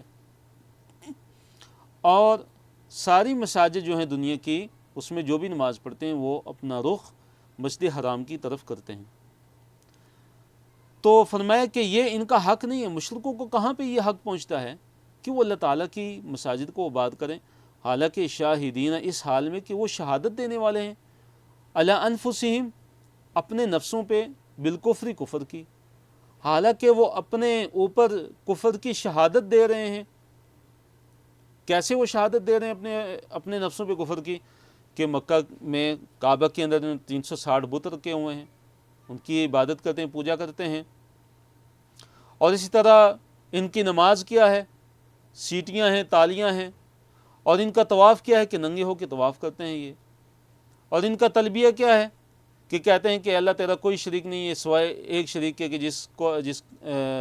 جس کا تو مالک ہے، اور اس کا بھی کہ جس کا وہ شریک مالک ہے۔ تو یہ واضح ان کا کفر ہے، ان کا شرک ہے کہ یہ اپنے اوپر جو ہے کفر کی شہادت دیتے ہیں، تو ان کا بالکل حق نہیں پہنچتا کہ یہ اللہ تعالیٰ کے گھروں کو آباد کریں۔ فرمایا اولئک، یہ لوگ، حبطت ہو گئے، ضائع ہو گئے، اعمالہم، ان کے اعمال، یہ وہ لوگ ہیں کہ جن کے اعمال سارے کے سارے ضائع ہیں، وفی النار، اور نار میں، نہیں آگ میں، ہم، وہ خالدون، ہمیشہ ہمیشہ کے لیے رہنے والے ہیں۔ پھر اللہ تعالیٰ نے یہ ذکر کیا کہ اللہ کی جو مسجدیں ہیں ان کو آباد کون کرتے ہیں، اللہ کی مسجدوں کو آباد کرنے والے کون سے لوگ ہیں، کون وہ لوگ ہیں کہ جو اللہ تعالیٰ کی مسجدوں کو آباد کرتے ہیں؟ فرمایا انما، سوائے اس کے نہیں، یعمروا، آباد کرتے ہیں، مساجد اللہ، اللہ تعالیٰ کی مسجدوں کو۔ اللہ تعالیٰ کی مسجدوں کو آباد کون کرتے ہیں؟ من، وہ آمنا، جو ایمان لائے، باللہ، اللہ تعالیٰ پر، والیوم الآخر، اور آخرت کے دن پر، وہ اقام الصلاۃ، اور نماز کو قائم کرنے والے، جنہوں نے نماز کو قائم کیا، وہ آت الزکاۃ، اور زکوٰۃ ادا کی، ولم یخشا، اور نہیں وہ ڈرے، الا اللہ، مگر اللہ تعالیٰ سے، فعسا، پس قریب ہے، اولئک، یہ، ان یکونوا، کہ وہ ہو جائیں، من المہتدین، ہدایت یافتہ لوگوں میں سے، قریب ہے کہ یہ لوگ ہدایت یافتہ لوگوں میں سے شامل ہو جائیں۔ تو اس آیت کے اندر اللہ تعالیٰ نے ان لوگوں کی بڑی عظیم صفات کو ذکر کیا کہ جو اللہ تعالیٰ کے گھروں کو آباد کرتے ہیں۔ اللہ تعالیٰ کے گھروں کو آباد کرنے سے کیا مراد ہے؟ اللہ تعالیٰ کے گھروں میں آنا جانا، اللہ تعالیٰ کے گھروں میں نماز کے لیے آنا، اللہ تعالیٰ کے گھروں کی صفائی، اس کا اہتمام کرنا، اللہ کے گھر کا، مسجدوں کا اہتمام کرنا، مسجدوں کی روشنی کا اہتمام کرنا، اور اسی طرح ان کی جو مرمت ہے اس کا نگرانی کرنا، اور صبح شام مسجدوں کے اندر حاضر ہونا، نماز باجماعت ادا کرنا، یہ مراد ہے اللہ تعالیٰ کے گھروں کو آباد کرنا، اللہ کے گھروں کی تعمیر، اللہ کے گھر کی تعمیر کرنا۔ حدیث کے اندر نبی علیہ الصلوۃ والسلام نے فرمایا، حضرت عثمان بن عفان رضی اللہ عنہ سے حدیث کے راوی سے، یہ حدیث صحیح مسلم کے اندر فرمایا کہ من بنا للہ مسجدا بنى اللہ لہ بیتا فی الجنہ، کہ جس نے اللہ تعالیٰ کے لیے مسجد بنائی، اللہ تعالیٰ اس کے لیے جنت کے اندر گھر بنائیں گے۔ اور اس آیت کے اندر اللہ تعالیٰ نے کیا صفات بیان کی؟ کون لوگ ہیں جو حقیقی معنوں میں مسجدوں کو آباد کرنے والے ہیں؟ جو اللہ تعالیٰ پر ایمان لانے والے، جو قیامت کے دن پر ایمان لانے والے، جو نماز کو قائم کرنے والے، جو زکوٰۃ کو دینے والے، اور نمبر 5 جو اللہ تعالیٰ کے علاوہ کسی سے نہیں ڈرتے۔ یہ وہ لوگ ہیں کہ جو اللہ تعالیٰ کے گھروں کو حقیقی معنوں میں آباد کرتے ہیں، اور پھر ان کے لیے ہدایت کی خوشخبری ہے۔ ان کے لیے کیا ہے کہ یہ ہدایت یافتہ لوگ ہیں، ہدایت والے یہ لوگ ہیں۔ آیت نمبر 19 میں یہ ذکر ہے کہ کیا تم نے حاجیوں کو پانی پلانا اور مسجد حرام کی خدمت ایمان لانے کے برابر سمجھ لی ہے؟ دیکھیے، مشرکین مکہ خانہ کعبہ کے اندر کچھ خدمت بھی کیا کرتے تھے، مثلا حاجیوں کو پانی پلانا، مسجد حرام کی جو ہے وہ نگرانی کرنا، اور اسی طرح مسجد حرام کی تولیت ان کے پاس تھی، اور حاجیوں کی خدمت، تو اس پہ ان کو بڑا فخر تھا اور اس کو بڑے عظیم عمل وہ سمجھتے تھے کہ اس جیسا کوئی عمل نہیں ہے۔ اسی طرح بعض اہل ایمان جو تھے مسلمان، وہ بھی اس کو بڑا عمل سمجھتے تھے۔ تو ٹھیک ہے، یہ بھی ایک اجر کا کام ہے، ایک ثواب کا کام ہے، اس میں بھی اجر کی بات ہے، لیکن اللہ نے فرمایا کہ یہ جو اعمال ہیں، حاجیوں کی خدمت اور حاجیوں کو پانی پلانا، مسجد حرام کو آباد کرنا، یہ جو ہے اللہ تعالیٰ پر ایمان لانا اور جہاد کرنا، اس کے مقابلے میں بالکل نہیں ہے۔ اللہ پر ایمان لانا اور جہاد کرنا یہ تو بڑے عظیم اعمال ہیں۔ اللہ نے فرمایا کیا جعلتم بنا دیے تم نے سقایت الحاجی، حاجیوں کو سقایا یعنی حاجیوں کو پانی پلانا، وعمارت المسجد الحرام، اور مسجد حرام کو آباد کرنا، یعنی مسجد حرام کی عبادت کاری، مسجد حرام کو آباد کرنا، کیا تم نے اس کو سمجھ لیا ہے اس بندے کی طرح، اس کی مانت کی کمن جو کا مطلب ہے مانت طرح، من جو آمن جو ایمان لے آیا باللہ اللہ تعالیٰ پر، والیوم الآخری اور آخرت کے دن پر، وجاہدہ اور اس نے جہاد کیا فی سبیل اللہ اللہ تعالیٰ کے راستے میں۔ کیا تم نے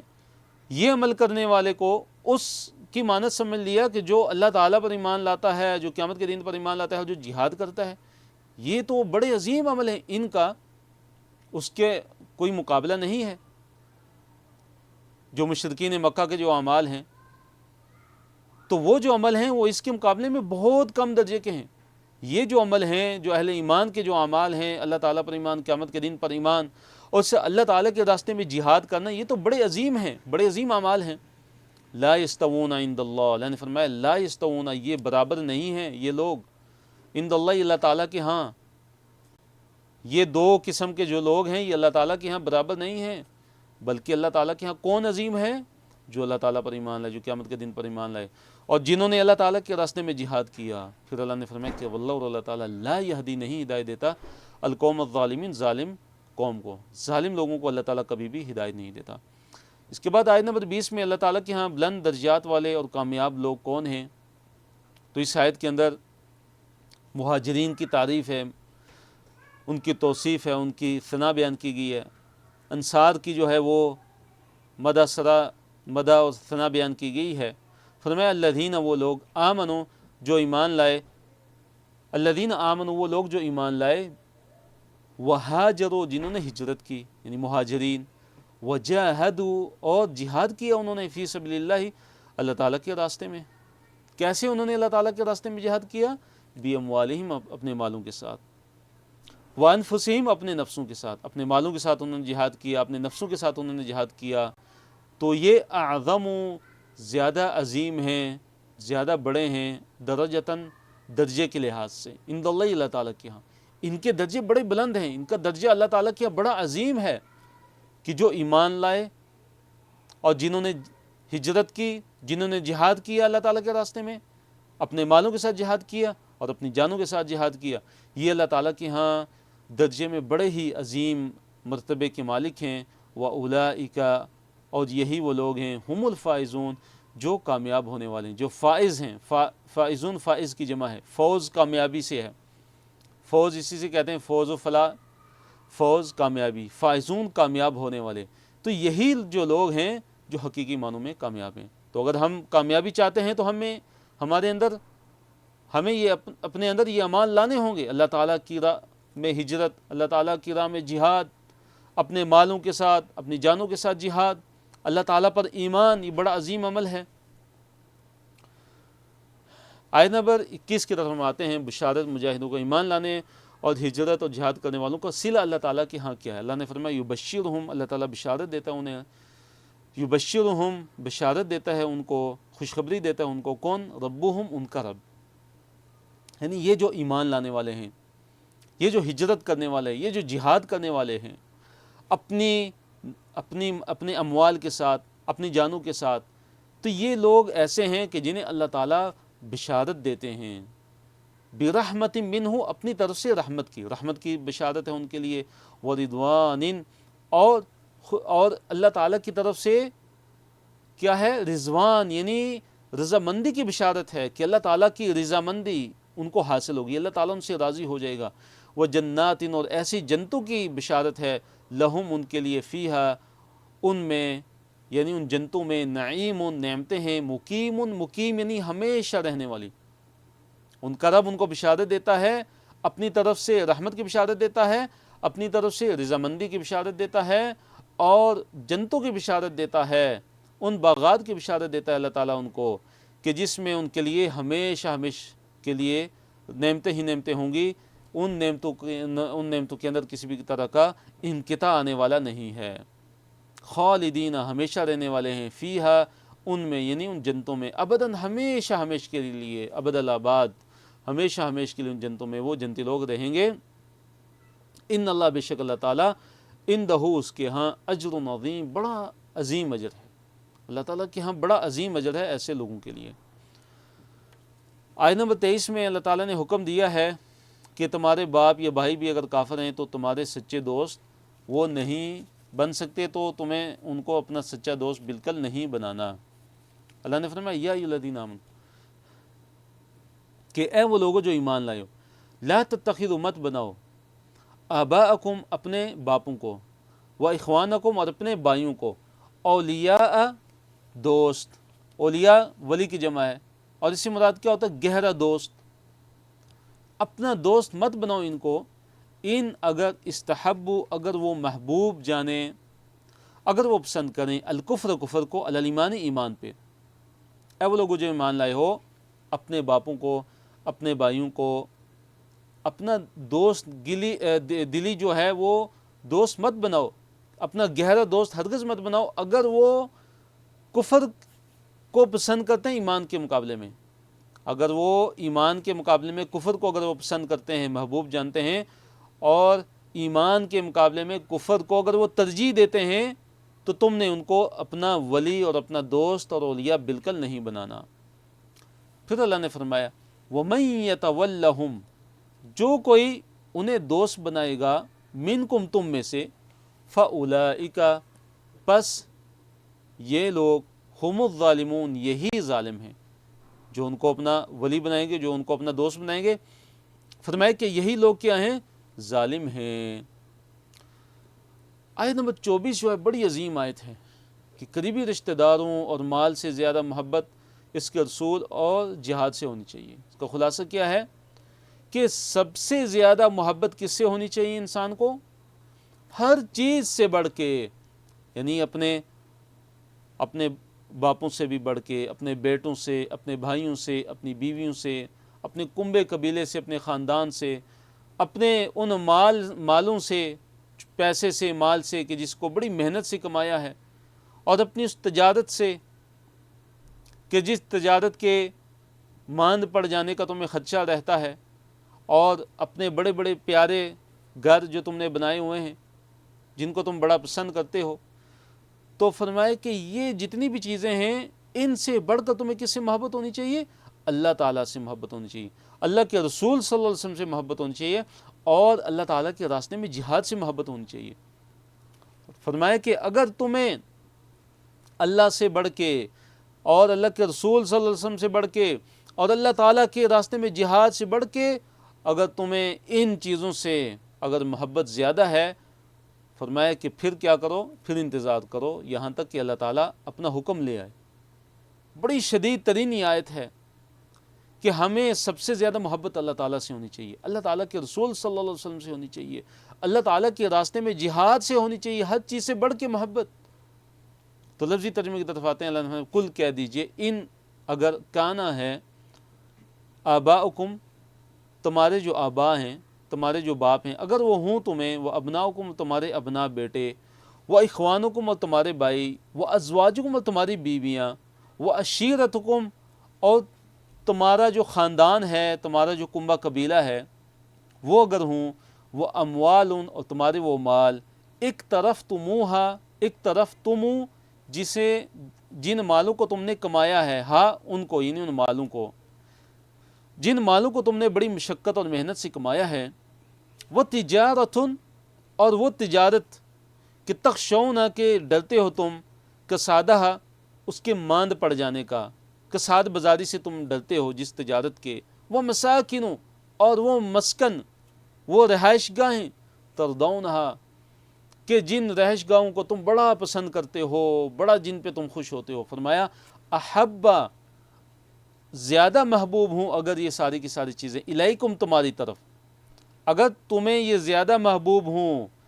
کس چیز سے زیادہ محبوب ہوں؟ من اللہ، اللہ تعالیٰ سے، و رسولی، اور اس کے رسول صلی اللہ علیہ وسلم سے، و جہاد فی سبیلہ، اور اللہ تعالیٰ کے راستے میں جہاد سے، اگر یہ ساری چیزیں تمہیں اللہ سے، اللہ کے رسول سے اور جہاد سے زیادہ اگر محبوب ہیں، تو پھر کیا ہے؟ فتربصوا، پھر تم انتظار کرو، پھر تم انتظار میں رہو، حتیٰ یہاں تک کہ یأتی اللہ، اللہ تعالیٰ لے آئے، بِأمرہ، اپنے امر کو، اپنے حکم کو، یہاں تک کہ پھر انتظار کرو یہاں تک کہ اللہ تعالیٰ اپنا حکم لے آئے۔ واللہ لا یہدی القوم الفاسقین، فرمایا کہ اللہ تعالیٰ لا یہدی، ہدایت نہیں دیتا، القوم الفاسقین، فاسق لوگوں کو، اللہ تعالیٰ فاسق لوگوں کو ہدایت نہیں دیتا۔ تو دیکھیں اس آیت کے اندر اللہ تعالیٰ نے ایک معیار بیان کر دیا، ایک معیار ہے، ایک کسوٹی اللہ تعالیٰ نے مقرر کر دی ہے اپنے ایمان کو جانچنے کی، کہ سب سے زیادہ محبت کس سے ہونی چاہیے؟ کیا ہمارے دلوں کے اندر اس دنیاوی مال و متاع کی کہیں محبت زیادہ تو نہیں آ گئی اللہ اور اس کے رسول کی محبت سے اور جہاد فی سبیل اللہ کی محبت سے؟ تو اللہ تعالیٰ نے ایک بہت بڑا معیار ایک مقرر کر دیا ہے۔ تو ہم ہمیشہ اپنے اوپر غور کریں، اپنے ایمان کو جانچیں، اس کی جانچ پڑتال کریں، اپنے دل کو ٹٹولیں کہ ہمارے دل کے اندر کس کی محبت سب سے زیادہ ہے؟ کہ دنیا کی محبت زیادہ ہے، یا اللہ کی محبت زیادہ ہے، یا اللہ کے رسول کی محبت زیادہ ہے، یا اللہ تعالیٰ کے راستے میں جہاد کی محبت زیادہ ہے؟ آیت نمبر 25 میں اللہ تعالیٰ نے غزوہ حنین کا ذکر کیا، اور اللہ تعالیٰ نے فرمایا کہ غزوہ حنین کے اندر بھی اللہ تعالیٰ نے تمہاری مدد کی، جیسے کہ اللہ تعالیٰ نے کئی اور موقعوں پہ تمہاری مدد کی، جیسے بدر کے موقع پہ اللہ تعالیٰ نے تمہاری مدد کی، احد میں بھی مدد کی، غزوہ احزاب میں بھی مدد کی، اسی طرح فتح مکہ میں بھی تمہاری مدد کی، اور غزوہ حنین میں بھی تمہاری مدد کی اللہ تعالیٰ نے۔ تو غزوہ حنین کے بارے میں فرمایا کہ جب کیا ہوا کہ تمہیں جو تمہاری جو کثرت تھی، تمہارا زیادہ ہونا، جو غزوہ حنین کے اندر تم زیادہ مقدار میں تھے، تمہاری تعداد زیادہ تھی، تو اس چیز نے تمہیں تعجب میں ڈال دیا، یہ تمہیں بڑی پسند آنے لگی کہ آج ہم زیادہ ہیں، آج تو ہمیں کوئی شکست جو ہے وہ نہیں دے سکتا۔ پھر اللہ نے فرمایا کہ پھر تمہاری اس کثرت نے تمہیں کوئی فائدہ نہیں پہنچایا، اور زمین تم پر اپنی کشادگی کے باوجود تم پر کیا ہوگی؟ تنگ ہوگی، اور تم کیا پیٹ پھیر کے تم واپس پلٹے۔ پھر اللہ تعالیٰ نے تم پہ اپنی سکینت کو نازل کیا، تم پہ اور اپنے رسول صلی اللہ علیہ وسلم پہ سکینت کو نازل کیا، اہل ایمان پہ سکینت کو نازل کیا، اور اللہ تعالیٰ نے وہ لشکر نازل کیے کہ جن کو تم دیکھتے نہیں تھے، جن کو تم دیکھنے والے نہیں تھے۔ تو اس غزوے کے اندر بھی اللہ تعالیٰ نے کیا کہ فرشتوں کے ذریعے اللہ تعالیٰ نے اس غزوے کے اندر بھی مدد فرمائی، اور اللہ تعالیٰ نے عذاب دیا ان لوگوں کو کہ جنہوں نے کفر کیا۔ تو دیکھیے جو غزوہ حنین ہے، غزوہ حنین یہ 8 ہجری کے اندر یہ وقوع پذیر ہوتا ہے، فتح مکہ کے کچھ دنوں کے بعد ہی۔ تو جو حنین کا یہ جو مقام تھا، یہ کس جگہ تھا؟ یہ کون سی جگہ تھی؟ کہ مکہ اور طائف کے درمیان کی ایک جگہ تھی، اور یہ پہلا جو غزوہ ہے کہ جس کے اندر اہل ایمان کی تعداد کتنی تھی؟ 12,000 تھی۔ تو اب کیا ہوا کہ کچھ لوگوں کو اس کے اوپر جو ہے وہ اعتماد انہوں نے کیا، بھروسہ شروع ہو گیا کہ آج تو ہماری جو تعداد ہے بڑی زیادہ ہے۔ تو نبی علیہ السلام کو فتح مکہ کے بعد یہ پتہ چلا کہ حوازن اور ثقیف کے جو قبیلے ہیں، جو طائف کے جو قبیلے ہیں، اور اسی طرح طائف کے ارد گرد کے جو کچھ قبائل ہیں، وہ مسلمانوں پہ حملے کا ارادہ رکھتے ہیں، اور مسلمانوں کے مقابلے میں کیا کریں؟ اپنی قوت کو جمع کریں۔ تو نبی علیہ السلام نے کیا کیا کہ فتح مکہ کے تقریباً 18 یا 19 دن کے بعد خود ہی آپ علیہ السلام ان کی طرف تشریف لے گئے، 12,000 کا جو لشکر تھا وہ لے کر آپ علیہ السلام ان کی طرف چل پڑے۔ تو اب یہ ہوا کہ یہ پہلا غزوہ تھا، یعنی غزوہ حنین پہلا غزوہ تھا کہ جس میں مسلمان جو تھے وہ اتنی زیادہ تعداد کے اندر تھے۔ تو کچھ کو یہ خیال ہوا کہ آج تو ہماری تعداد بڑی زیادہ ہے، اور اللہ تعالیٰ پر توکل اور بھروسہ ان کا کم ہوا۔ تو کیا ہوا کہ جب جنگ شروع ہوئی تو کچھ مسلمانوں کے جو پاؤں تھے وہ کچھ اکھڑ گئے، ان کے پاؤں اکھڑ گئے، اور جو حوازن جو قبیلہ تھا ان کے جو تیر انداز تھے وہ بڑے ماہر تھے، تو انہوں نے پہاڑوں پہ مورچے سنبھال کے اچانک انہوں نے جو ہے وہ تیر پھینکے، تو مسلمانوں میں ایک قسم کی بگدڑ مچی، اور کئی جو ہے وہ جو ہے الٹے پاؤں وہ پھر گئے، یہاں تک کہ نبی علیہ السلام کے ساتھ کچھ جو صحابہ کرام تھے وہ ثابت قدم رہے، وہ پیچھے رہ گئے، اور وہ تقریباً 100 کے قریب تھے، وہ ثابت قدم رہے۔ تو آپ علیہ السلام نے پھر اہل ایمان کو اپنی طرف متوجہ کیا اور اہل ایمان کو اپنی طرف بلایا اور فرمایا کہ انا النبی لا کذب، کہ اہل ایمان میری طرف آؤ کہ میں نبی ہوں، میں کوئی جھوٹ نہیں بولتا، اور میری طرف آؤ۔ تو اس کے بعد کیا ہوا کہ صحابہ کرام اور اہل ایمان جو تھے وہ آپ علیہ السلام کی طرف آنا شروع ہوئے۔ اسی طرح حضرت عباس رضی اللہ تعالیٰ عنہ بھی وہ بھی اہل ایمان کو بلانا شروع ہوئے۔ تو پھر کیا ہوا کہ اللہ تعالیٰ کی مدد آئی، مسلمان واپس پلٹے اور پھر جم گئے، اور پھر جم کے انہوں نے دشمن کا مقابلہ کیا۔ تو اللہ تعالیٰ نے اپنے پیارے نبی حضرت محمد صلی اللہ علیہ وسلم کی مدد کی، اور فرشتوں کو اللہ تعالیٰ نے اتارا، جن کے متعلق اللہ تعالیٰ نے فرمایا کہ جنہیں تم نہیں دیکھتے تھے۔ تو فرشتوں کے ذریعے اللہ تعالیٰ نے اہل ایمان کی اس غزوہ کے اندر مدد کی۔ تو لفظی ترجمے کی طرف آتے ہیں، اللہ نے فرمایا لقد البتہ تحقیق نصر مدد کی کم تمہاری اللہ تعالیٰ نے، یقیناً اللہ تعالیٰ نے تمہاری مدد کی ہے، فی مواطن، فی میں مواطن جگہوں پہ، کثیرتن کئی زیادہ، مواطن موطن کی جمع ہے، یعنی کئی جگہوں پہ اللہ تعالیٰ نے تمہاری مدد کی،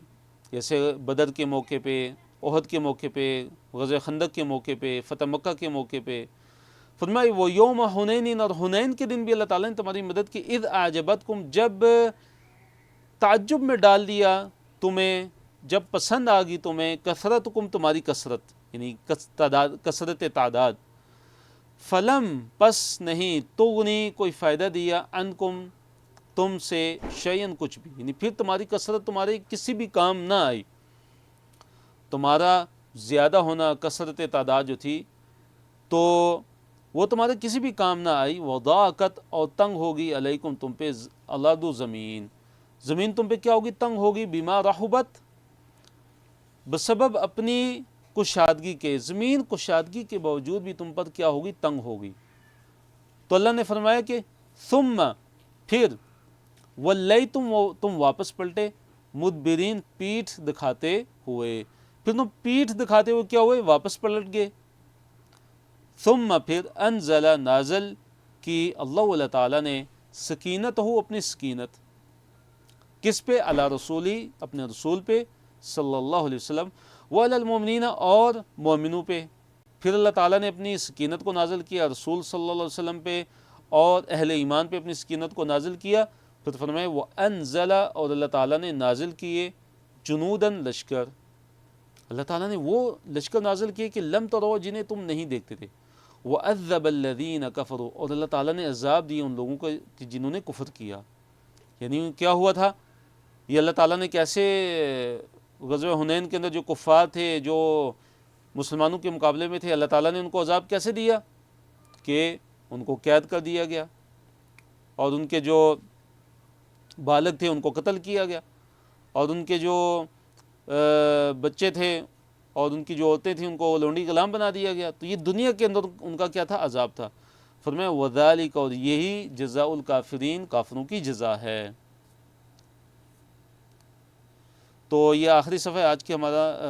ہمارے لیسن کا سبق کا صفحہ نمبر 191 ہے، پارہ نمبر 10 ہے، اور اس صفحے میں ہم انشاءاللہ آیت نمبر 27 سے آیت نمبر 31 تک انشاءاللہ پڑھیں گے۔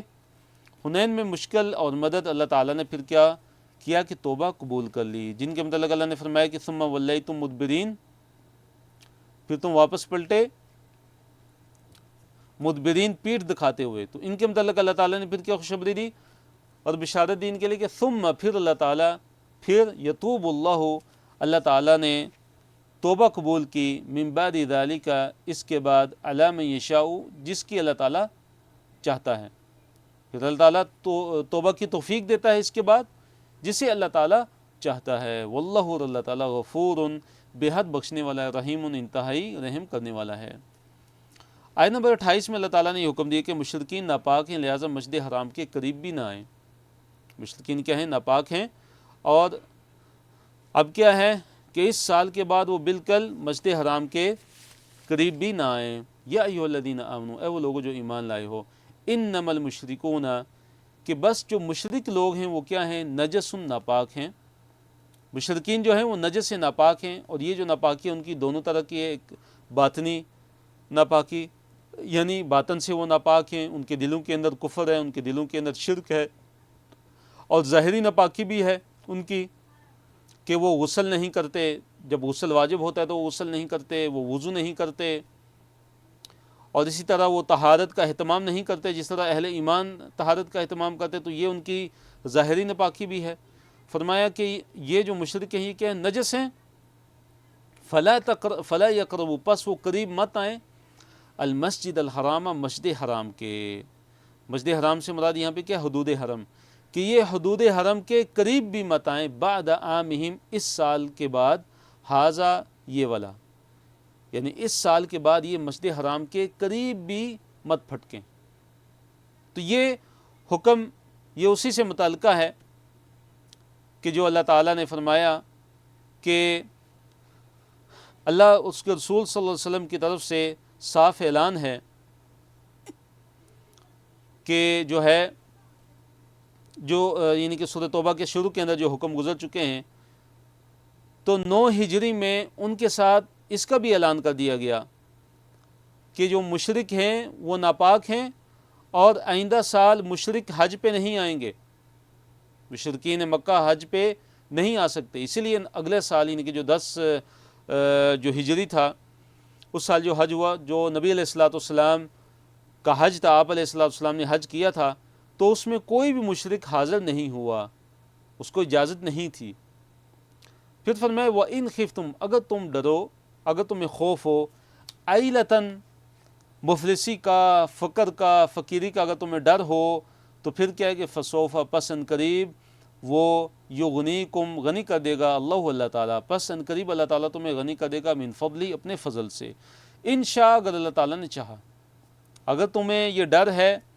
کہ اب لوگ اگلے سال جو ہے وہ کم ہو جائیں گے، مشرکین جو ہے وہ حج کے لیے آتے تھے تو تجارت ہوتی تھی، اب تجارت ہماری کم ہو جائے گی، تو تمہیں اس کا ڈر نہیں ہونا چاہیے۔ اس کے مقابلے میں کئی لوگ جو ہے وہ مشرکین میں سے اسلام کے اندر داخل ہوئے، جیسے اللہ نے فرمایا وَيَدْخُلُونَ فِي دِينِ اللَّهِ وَرَأَيْتَ النَّاسَ يَدْخُلُونَ فِي دِينِ اللَّهِ أَفْوَاجًا، کہ آپ دیکھیں گے لوگوں کو کہ وہ اللہ تعالیٰ کے دین کے اندر فوج در فوج داخل ہو رہے ہیں۔ تو یہ جو مشرکین جو دین اسلام کے اندر داخل ہوئے فوج در فوج، تو یہ جب داخل ہوں گے تو تعداد بڑھے گی،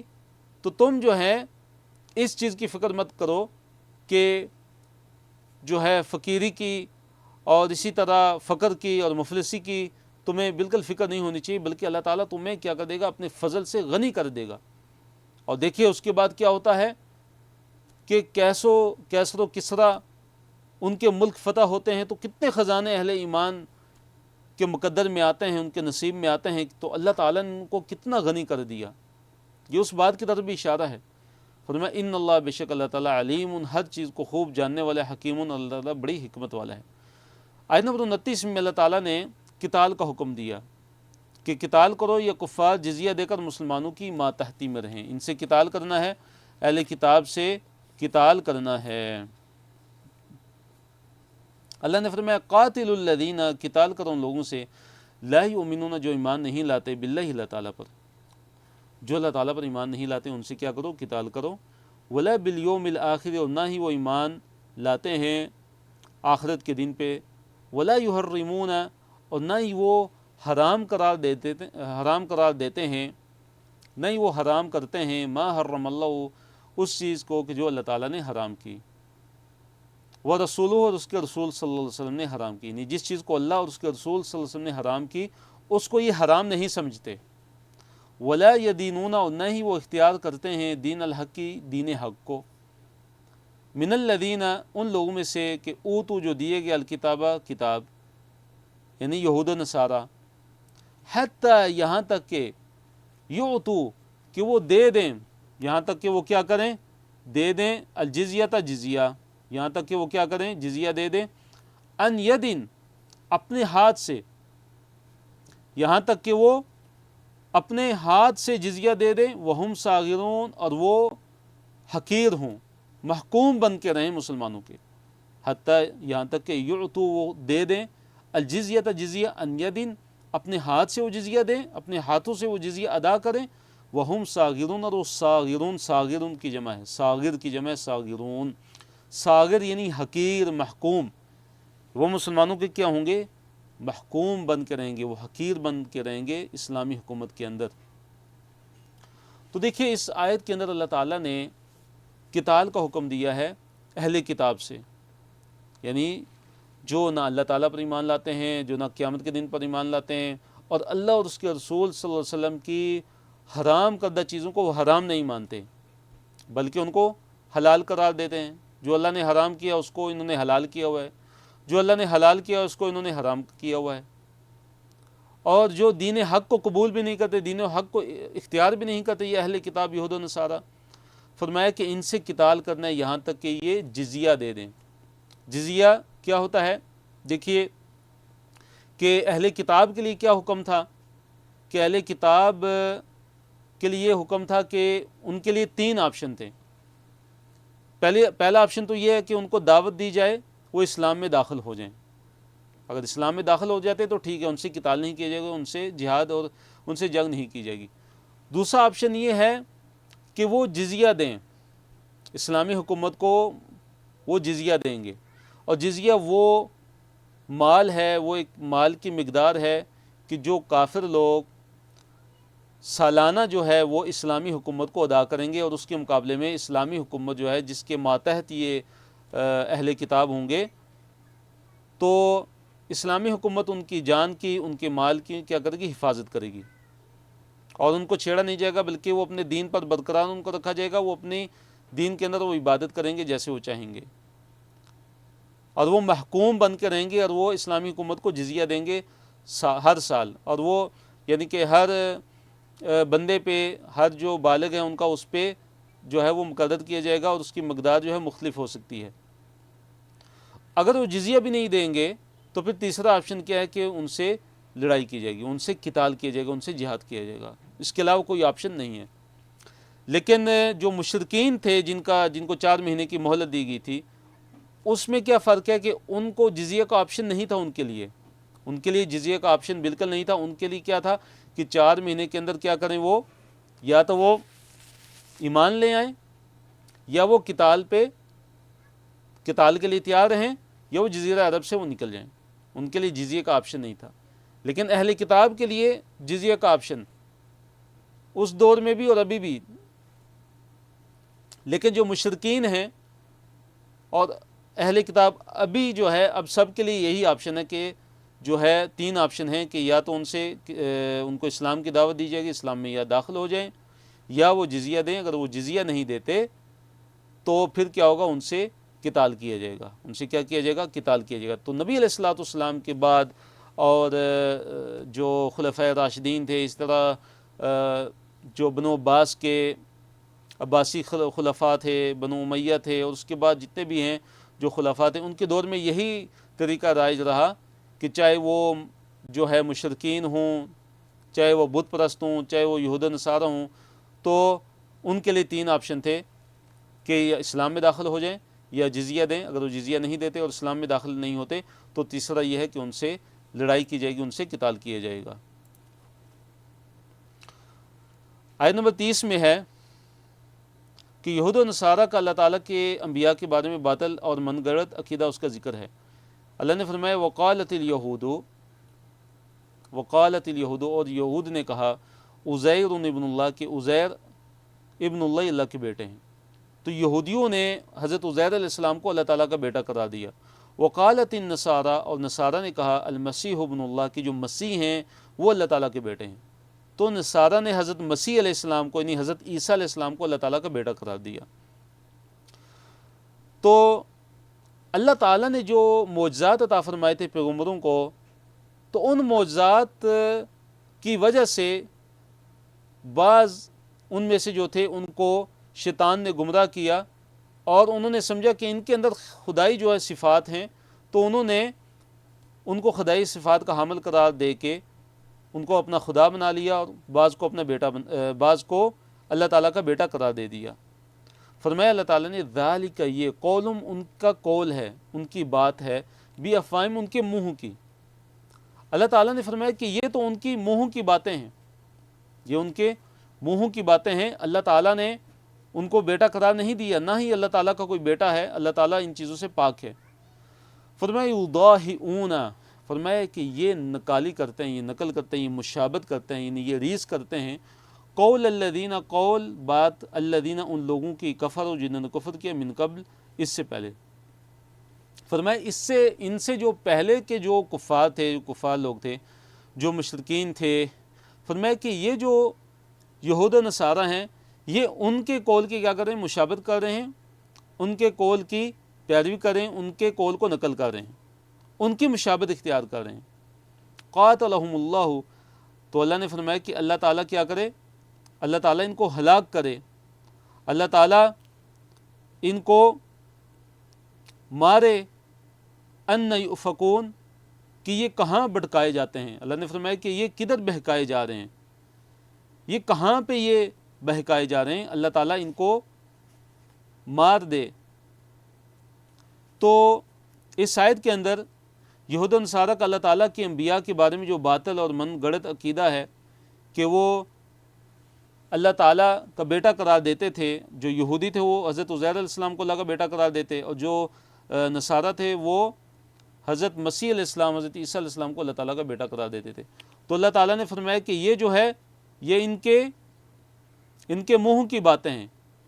یہ ان کے منہ کی باتیں ہیں، اللہ تعالیٰ نے کہیں بھی یہ قرار نہیں دیا۔ پھر فرمایا اللہ تعالیٰ نے کہ یہ ان لوگوں کی بات کی مشابہت کر رہے ہیں جنہوں نے ان سے پہلے کفر کیا، یہ ان لوگوں کی بات کی مشابہت کر رہے ہیں جنہوں نے ان سے پہلے کفر کیا تھا، یہ ان کی ریس کر رہے ہیں، ان کی نقالی کر رہے ہیں، ان کی مشابہت اختیار کر رہے ہیں۔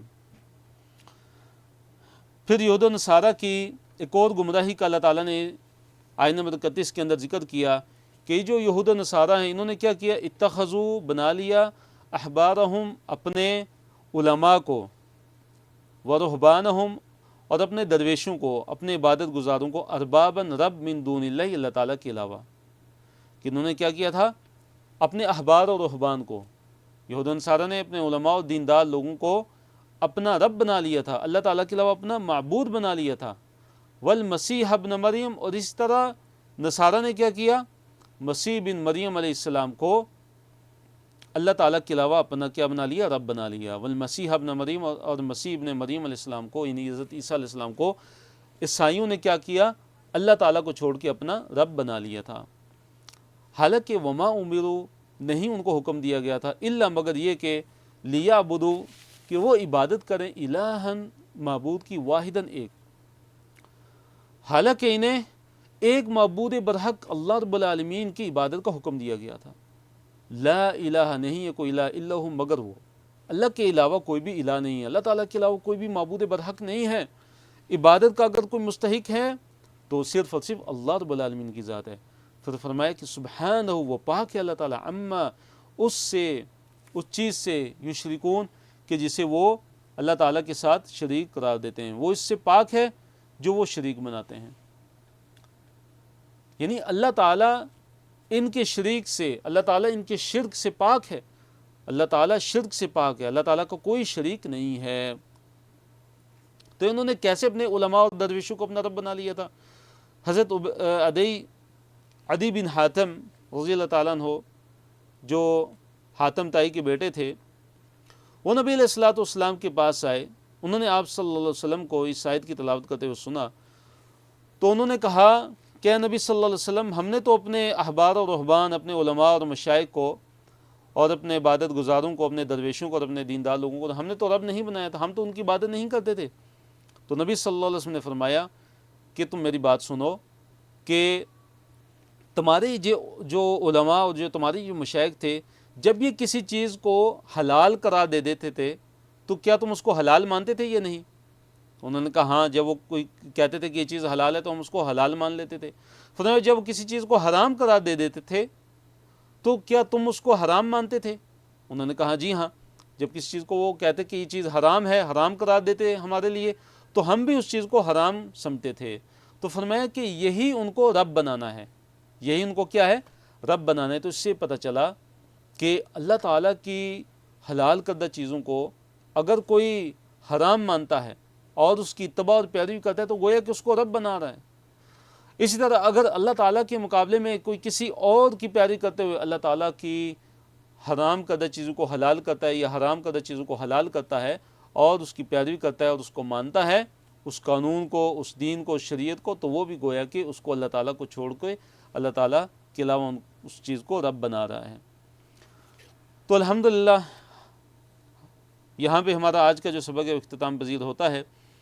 تو اچھا سیکھنے اور کورس سے بھرپور فائدہ اٹھانے کے لیے آپ جو ہے روزانہ کا سبق دہرائیے، ساتھ ساتھ لکھیے اور نوٹس بھی مکمل کیجیے، جو پڑھتے ہیں اس کو پڑھانے کی بھی کوشش کیجیے، اور کفارہ مجلس کی ہم دعا پڑھتے ہیں۔ سبحانک اللہم ربنا و بحمدک، نشہد ان لا الہ الا نستغفرک و نتوب الیک، والسلام علیکم ورحمۃ اللہ وبرکاتہ۔